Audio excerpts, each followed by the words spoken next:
Hola, ¿cómo están? Bienvenidos al programa Entrevista. En esta audición contamos con la presencia del ministro de Exteriores de Ecuador, Guillem Long. Canciller, ¿cómo está? Bienvenido. Señor Canciller, ámbito de la CELAC, había un compromiso ya adquirido ya en 2015 en aquella Asamblea General de la ONU con Rusia. Se han marcado ya unas líneas estratégicas, estamos ya en un campo de colaboración. ¿Qué supone esto, por ejemplo, para Ecuador? Yo creo que en general nuestro compromiso político con una América Latina y un Caribe que se articule como bloque y que se relacione con el mundo como bloque es absolutamente firme. Tenemos que ir hacia una América Latina más integrada, una América Latina con mayor cohesión interna, y eso significa diferentes mecanismos, ¿no? Nosotros le hemos apostado a la integración dentro del marco de la UNASUR, pero obviamente la CELAC también, que es más ampliada, juega un rol fundamental, sobre todo para una lógica quizás más política, de consultas políticas, de acuerdos mínimos políticos en la región. Y ya hemos tenido pues la oportunidad de vincular a la CELAC con diferentes partes del mundo. Lo hicimos hace poco con la Unión Europea, lo hicimos antes con China. Qué bueno ahora que lo podamos hacer con Rusia. Nosotros creemos que las relaciones con Rusia son fundamentales. Para un país como Ecuador, apostarle a un mundo cada vez más multipolar es fundamental. Venimos de un pasado, ¿no? Desde varias décadas, me atrevo a decir, bueno, no sé si siglos en el plural, pero varias décadas ciertamente, en que nos insertábamos en un mundo muy, bueno, incluso en un inicio se hablaba de una lógica panamericana, ¿no? Luego interamericana, sí. Y eso significaba pues apostarle a un eje bastante unipolar, ¿no? Apostarle a un único eje del norte, básicamente los Estados Unidos de América.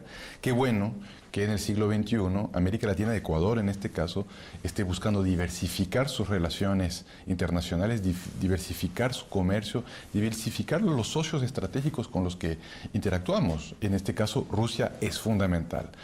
No hay que olvidar que hace poco tiempo era casi prohibido que un país como Ecuador pueda relacionarse con Rusia. Eran otros tiempos, ciertamente, pero todavía a veces, a pesar del fin de la Guerra Fría y de algunos otros hitos históricos que han sucedido, prevalece esa lógica de que América Latina solamente debería interactuar con Estados Unidos. Qué bueno que aquí, desde CELAC, pero también como Ecuador, como país soberano, podamos privilegiar relaciones con Rusia, privilegiar un mundo mucho más multipolar, además porque buscamos una cosa muy específica de las relaciones con Rusia. Hay elementos comerciales, hay diferentes tipos de elementos, pero yo creo que lo que realmente buscamos son socios estratégicos. Lo hemos hecho con China, ahora lo estamos haciendo con Rusia, para poder tener una inserción en el mundo diferente, no ser solamente un país que produce materias primas y que importa todo lo demás, ¿no? El patrón primario exportador de acumulación de capital, sino realmente diversificar nuestra economía, tener transferencia de conocimiento, transferencia de tecnología.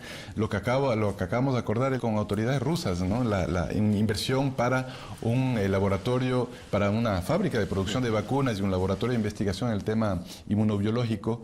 Bueno, eso nos da a nosotros una diversificación económica. No nos dedicamos solamente a la mina y a la plantación, solamente el extractivismo, el petróleo y la exportación de productos tropicales, sino que hacemos otras cosas, ¿no? Más industria, más servicios y sobre todo, más economía del conocimiento. El conocimiento será el gran bien del siglo XXI y lo que permitirá que algunos países se diferencien de los otros. Entonces, aprovechar sobre todo la relación con Rusia, que tiene tiene un gran legado científico, tecnológico, para poder nosotros también cambiar nuestra matriz productiva, cambiar nuestro rol internacional como un productor de materias primas hacia algo mucho más diversificado y mucho más sofisticado. Canciller, habla de Rusia, de China, habla de política exterior diversificada, pragmática también. Por supuesto. En estos nuevos polos de poderes que estamos encontrando, por ejemplo, ¿qué papel va a jugar ahora Estados Unidos, si hablamos ya con la introducción del presidente Trump, en este caso? ¿Puede construir un mundo donde la globalización intente luchar contra ella a base de muros, por ejemplo? Bueno, nosotros obviamente hemos reconocido, hemos felicitado al pueblo estadounidense por sus elecciones, que no son solamente presidenciales, sino legislativas, de gobernadores, etcétera. Respetamos el resultado de las urnas, no necesariamente el resultado que habríamos esperado como América Latina. Hay algunas preocupaciones, pero vamos, por supuesto, a entrar en esta nueva fase con la mejor de las predisposiciones, pidiendo lo que pedimos siempre, respeto mutuo, no entramos con ningún tipo de agresividad. Hay preocupaciones, no la podemos negar, sobre todo con nuestros hermanos migrantes. Tenemos una gran diáspora ecuatoriana y bueno, en general, ahora que estamos aquí en la CELAC latinoamericana y caribeña en los Estados Unidos, y obviamente algunas expresiones del presidente electo Trump, bueno, nos ponen, digamos, ciertas alertas, suenan ciertas alarmas y vamos a estar muy pendientes. Pero no entramos, digamos, a esta nueva relación con animadversión automática, sino que más bien con la mejor de las actitudes. Evidentemente nosotros hemos defendido el derecho a la movilidad, el derecho a migrar. Tenemos también incorporado a nuestra Constitución la importancia de los migrantes, tienen derecho al voto, tienen autorrepresentación legislativa en el Ecuador, ¿no? Hay dos curules de nuestra Asamblea Nacional que pertenecen en este caso a migrantes en América del Norte, hay otros curules para migrantes de otras regiones. Entonces su opinión va a ser muy importante y vamos a defender, por supuesto, el interés de los migrantes. Y en general a nivel internacional, bueno, eso nos combina, creo que a seguir por la senda de lo que yo le decía en la pregunta anterior, ¿no? A diversificar nuestras relaciones, a hablar con otros socios del otro modo, es decir, seguir en el mismo rumbo. Si es que tenemos alguna preocupación con Estados Unidos, con mayor razón tenemos que articular con Europa, con Rusia, con China, con América Latina. La integración de América Latina sigue siendo el gran horizonte.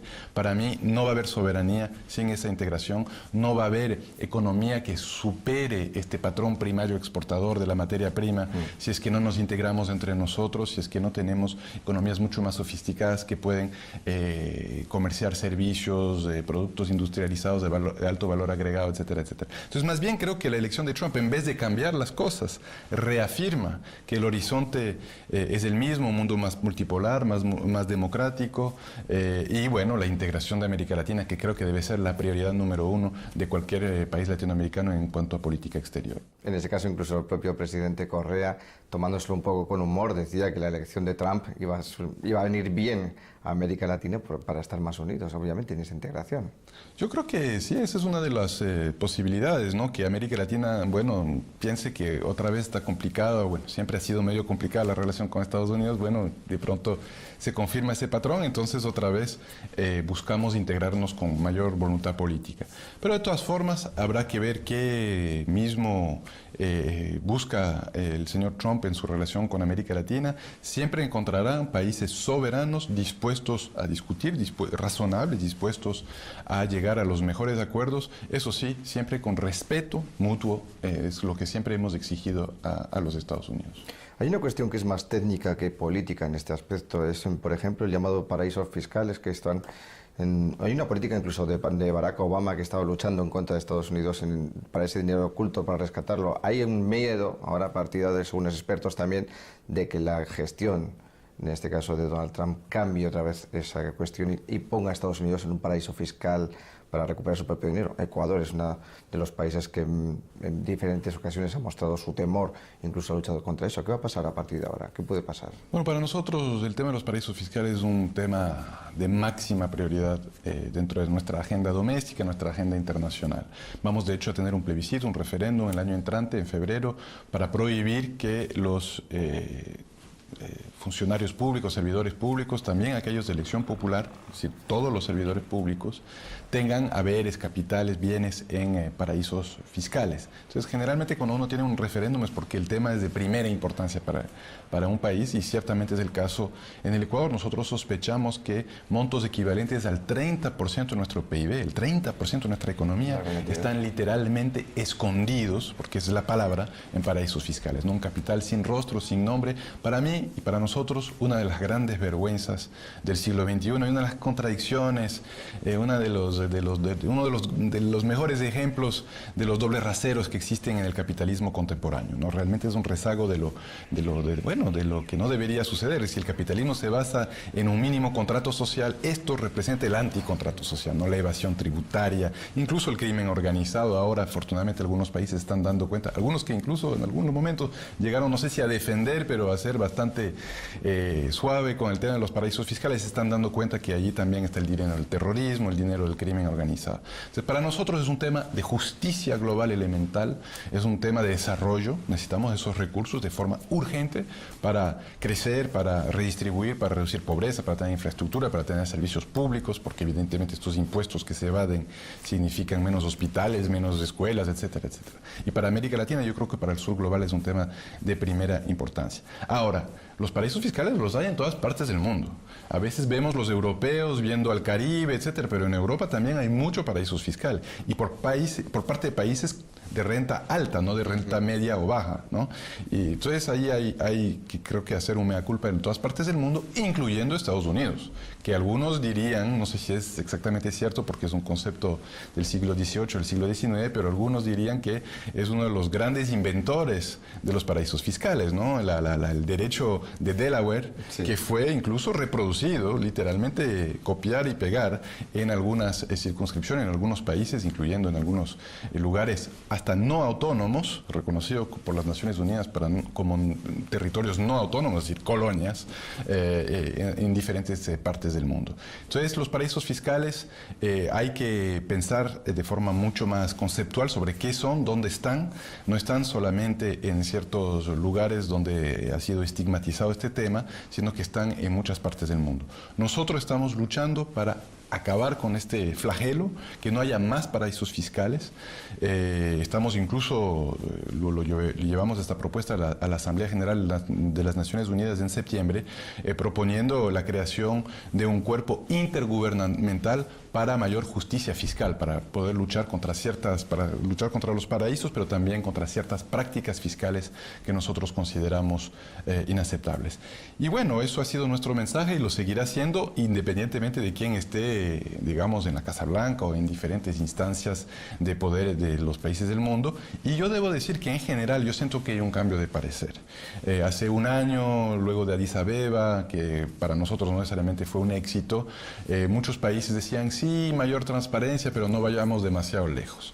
Ahora, en la coyuntura actual, que otra vez el tema de los paraísos fiscales está en primera plana de los diarios, hay bastante más consenso a nivel global de que es un problema real. Para nosotros, insisto, un problema de justicia y un problema de desarrollo, pero para otros países es un problema de seguridad debido al tema del terrorismo, del crimen. Sí. Y bueno, en buena hora, si es que es un problema por diferentes motivos, pero podemos tener consenso sobre de que va a haber más transparencia y de que debe haber menos asimetría en cuanto a las tasas impositivas.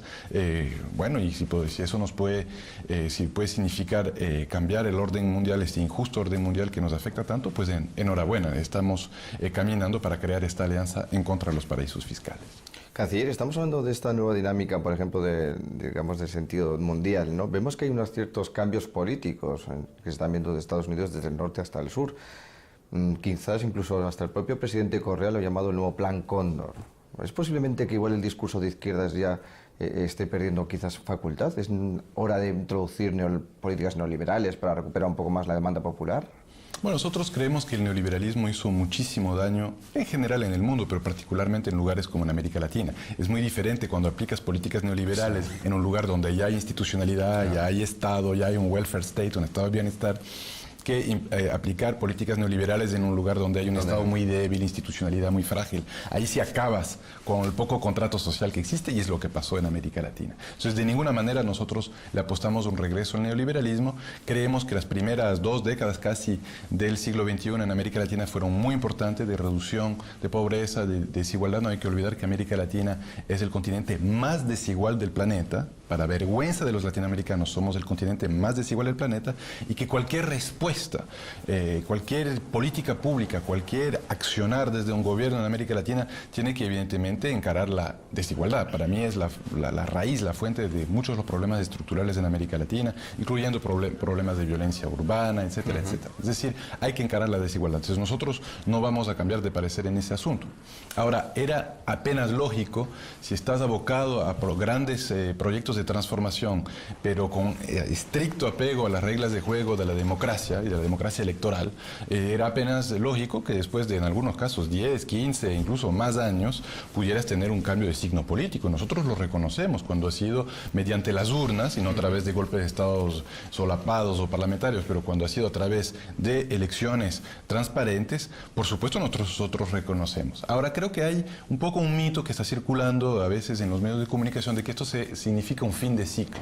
Yo no creo que eso significa un fin de ciclo.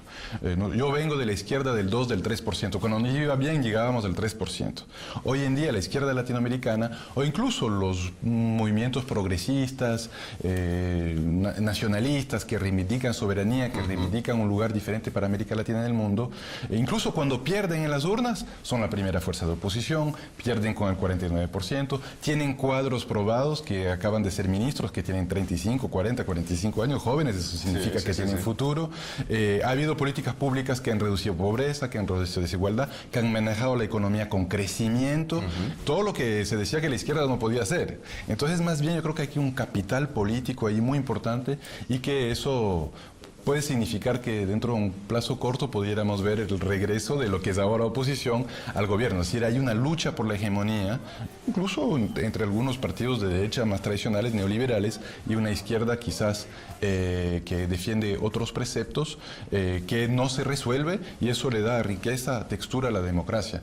Yo no creo que es un fin de ciclo, que estamos volviendo a los 90s, en donde los 5 partidos más importantes todos comparten la hegemonía, las tesis neoliberales, y básicamente son diferentes caudillos que representan diferentes o regiones o sectores productivos. Yo creo que en este momento realmente se ha vuelto a equilibrar la balanza entre, digamos, una posición, claro, sí, más neoliberal, que no es la mía, y una posición de, digamos, de construcción de un contrato social mucho más justo, mucho más, que busca encarar el principal problema de América Latina, que, insisto, es la desigualdad. Entonces, yo matizaría un poco eso. Siempre supimos que cabía la posibilidad de perder en las urnas, pero también cabe la posibilidad, sobre todo si los neoliberales son agresivos, de volver bastante pronto al poder. En ese caso, canciller, vemos que, por ejemplo, Ecuador está involucrado en varios aspectos, en notas históricas y sobre todo también en ciertos aspectos, por ejemplo, en Colombia, con la búsqueda de la paz, tanto de las FARC como el ELN. Son dos partes bastante diferenciadas, donde hemos visto que hay un acuerdo con el gobierno y las FARC para retomar otra vez esos diálogos de paz y conseguir la paz, pero en cambio en el ELN vemos que la situación se queda un poco más bloqueado. Ecuador está en medio. ¿Qué papel está jugando Ecuador y cómo lo ve todo esto? Bueno, desde un primer momento nosotros fuimos muy claros que apoyamos cualquier iniciativa para conseguir la paz en la hermana República de Colombia. El presidente Juan Manuel Santos, creo que de manera absolutamente valiente, lo reconocemos como tal, hace un poco más de 4 años empezó este proceso.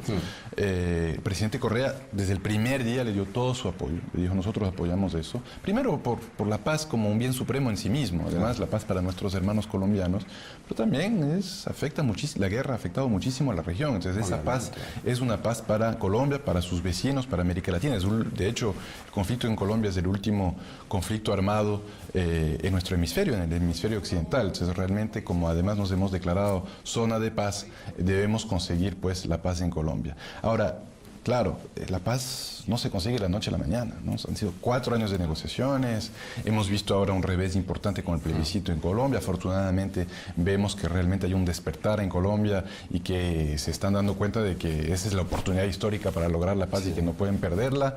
Y bueno, obviamente el tema del ELN. El tema del ELN, nosotros hemos estado mucho más directamente vinculados a este aspecto por solicitud del gobierno de Colombia, nada por gestión propia ni por buscar protagonismo. Siempre dijimos, estamos a las órdenes para apoyar en lo que necesiten ustedes.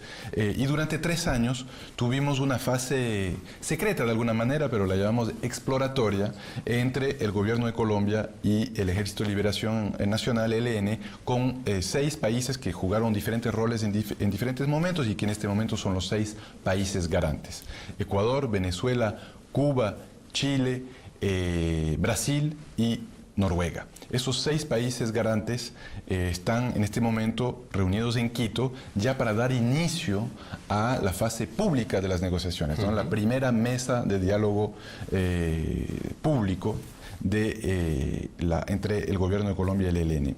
Claro, no hemos podido arrancar todavía porque todavía permanecen obstáculos. Y creo que, bueno, lo que tenemos que tener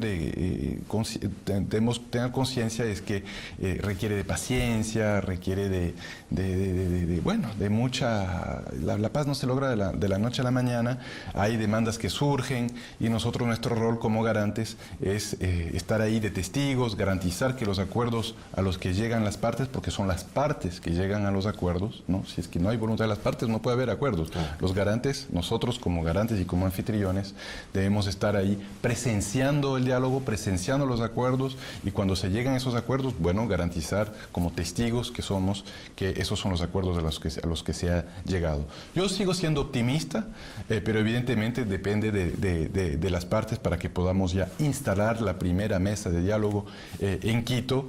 Lo anunciamos en marzo, para que se iba a instalar en mayo, luego otra vez hubo diferencias entre las partes. El 10 de octubre tuvimos un nuevo anuncio, ya que se iba a instalar el 27 de octubre. No se pudo, pero bueno, si es que uno mira también el proceso de negociación entre el gobierno de Colombia y las FARC, también vamos a ver que tuvimos estos altibajos, y en la mayoría de los procesos de paz hay estos altibajos. Así que para Ecuador la paz en Colombia es una prioridad.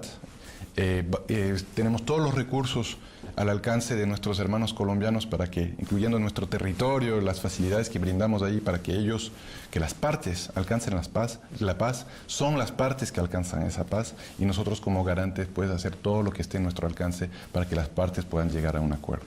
Canciller, no quiero dejar de lado también garantes de la seguridad de Julian Assange.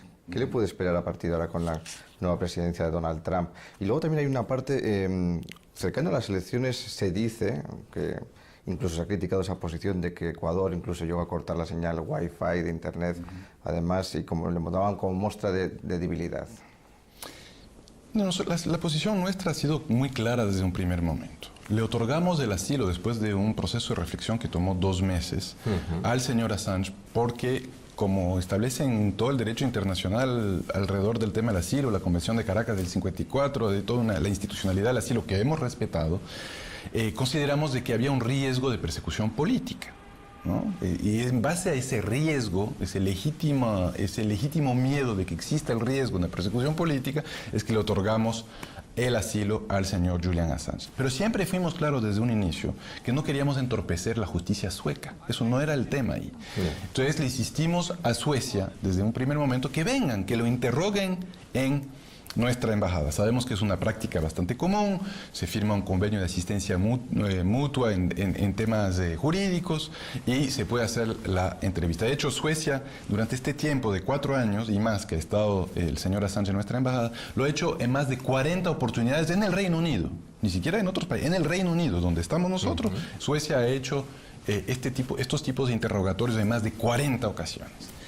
Pero Suecia no, las autoridades judiciales, la Fiscalía sueca, en fin, no estaba en un primer momento de acuerdo con nuestra tesis, y nos demoramos muchísimos años hasta que finalmente Suecia accedió a que se pudiera realizar el interrogatorio en nuestra misión, en nuestra embajada en Londres. Qué bueno. Y qué pena que nos hayamos tenido que demorar más de 1000 días, que son 1000 días para Julian Assange en una situación bastante precaria en nuestra embajada, que es una embajada pequeña, ¿no? Si es que hablamos de derechos humanos, ese también es un tema de derechos humanos, para acceder a dar el interrogatorio. Finalmente hubo la petición por parte de Suecia, de la Fiscalía Sueca, para hacer el interrogatorio. Enhorabuena, esa ha sido la posición del Ecuador desde el primer momento. No entorpecer la justicia sueca, sino que hagan el interrogatorio en nuestra embajada. Por lo demás, nosotros seguimos, digamos, defendiendo el asilo al señor Assange, ¿no? El miedo a una posible persecución política sigue ahí, pero qué bueno que estemos poco avanzando en estos temas.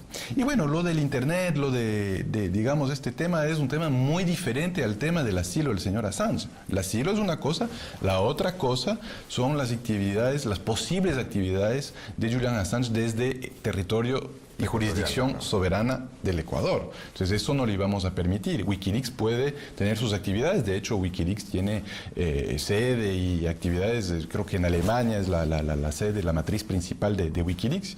Está muy bien, pero desde nuestra embajada nosotros tenemos, por principio, no nos intrometemos en los asuntos internos de otros estados. Como exigimos que otros estados no se intrometan en nuestros asuntos, menos aún en los asuntos electorales, ¿no? Somos sensibles en aquellos y yo creo que con justa razón también practicamos lo mismo. Es decir, es un principio de no intervención en los asuntos internos de otros países. Desde nuestra embajada no se puede hacer eso. Entonces, digamos, el tema del Internet se debe básicamente a ello, pero no tiene ninguna injerencia, ningún efecto sobre la lógica del asilo, sobre el tema del interrogatorio.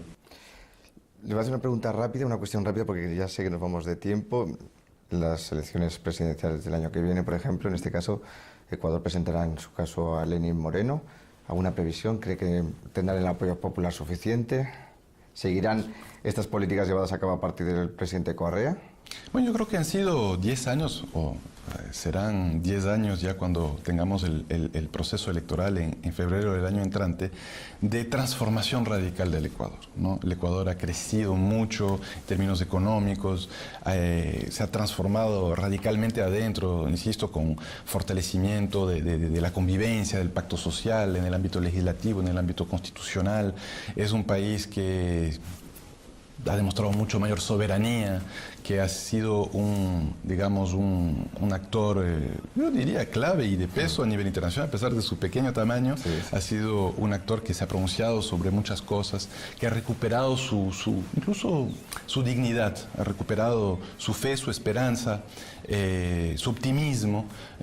Realmente el Ecuador estuvo muy mal, muy mal. Tuvimos 7 presidentes en 10 años, mucha inestabilidad política, colapsó la economía en el 99, tuvimos una gran cantidad de migrantes, 1,5 millones, quizás más, que salieron en menos de 5 años de nuestro país. 1,5 millones actualmente, bueno, en aquel entonces menos de 15 millones de habitantes, 10% de la economía. Una base militar extranjera en nuestro territorio, que era un bochorno, una vergüenza para nosotros. Es decir, muchas cosas que mermaban nuestro Estado-nación, ¿no? Y la construcción de nuestra identidad, nuestra nacionalidad. En estos 10 años hemos recuperado eso. El presidente Correa siempre dice que el gran logro de la Revolución Ciudadana, más allá de todos los demás, más allá del crecimiento, la redistribución, la reducción de pobreza, es la recuperación de la esperanza. Entonces yo creo que al cabo de 10 años tenemos mucho que mostrar a nosotros mismos, a nuestra población y al mundo entero, y eso nos da confianza, nos da fe de que nuestro movimiento político, del cual soy parte, Alianza País, y que obviamente nuestro candidato presidencial tiene muy fuertes posibilidades de ganar las elecciones en febrero del año próximo, y que ojalá, pase lo que pase en materia política, haya pues continuidad en los grandes derroteros, en las grandes líneas, para que el Ecuador siga avanzando como venimos avanzando en esta década ganada, en estos 10 años de importante progreso para nosotros. Canciller, pues muchísimas gracias. Con esta conclusión terminamos. Gracias. Muchas gracias. Hasta aquí la nueva edición del programa Entrevista. En esta ocasión hemos entrevistado al ministro de Exteriores de Ecuador, Guillén Lon. A ustedes les emplazo a las nuevas ediciones del programa Entrevista. Muchas gracias.